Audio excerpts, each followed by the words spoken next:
ക്ലാസ്സിലെ ഒരു കുട്ടിയുടെ ബർത്ത്ഡേ ആഘോഷിക്കാൻ വേണ്ടി ടീച്ചറും പിള്ളേരും എല്ലാവരും ചേർന്ന് ഓർഡർ ചെയ്തൊരു കേക്കായിരുന്നു കേട്ടോ ഇത്. അപ്പോൾ അത് കേട്ടപ്പോൾ എനിക്ക് ഒത്തിരി സന്തോഷം തോന്നി. നമ്മുടെയൊക്കെ കാലത്ത് കേക്ക് നമ്മുടെ ബർത്ത്ഡേ എന്നൊക്കെ പറയുമ്പോഴത്തേന് ഒരു മുട്ടായിലായിരുന്നു ആ ഒരു ബർത്ത്ഡേ ഒതുങ്ങിയിട്ടുണ്ടായിരുന്നത്. ഒരു മുട്ടായിക്ക് പകരം ഒരു കേക്കൊക്കെ വാങ്ങി ആഘോഷിക്കാമെന്ന് വെച്ച് കഴിഞ്ഞാൽ അതൊക്കെ കേട്ടപ്പോൾ ഒത്തിരി സന്തോഷം തോന്നി.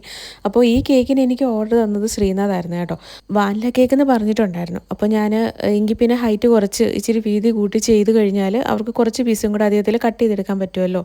അതുകൊണ്ട് ഞാൻ ആ ഒരു രീതിയിലാട്ടോ കേക്ക് ബേക്ക് ചെയ്തെടുത്തത്. സ്ക്വയർ കേക്ക് വരുന്ന ടൈമിൽ മിക്കവാറും ഞാൻ അങ്ങനെ തന്നെയാണ് ബേക്ക് ചെയ്തെടുക്കാറ്.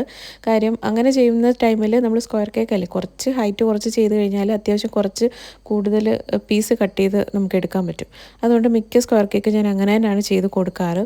അപ്പം ചെറിയൊരു സിമ്പിളായിട്ടുള്ളൊരു ഡിസൈൻ ആട്ടോ ചെയ്ത് കൊടുത്തത്. അങ്ങനെ ഒരുപാട് ഓവറായിട്ടൊന്നുമില്ല, സിമ്പിളായിട്ട് ചെയ്യാൻ പറ്റിയൊരു ഡിസൈൻ അങ്ങ് ചെയ്ത് കൊടുത്തു. അപ്പോൾ വീഡിയോ ഇഷ്ടപ്പെട്ട് കഴിഞ്ഞാൽ ലൈക്ക് ചെയ്യാനും കമൻറ്റ് ചെയ്യാനും മറക്കല്ലേ. നമുക്ക് വേറൊരു വീഡിയോ ആയിട്ട് കാണാം. ടാറ്റാ.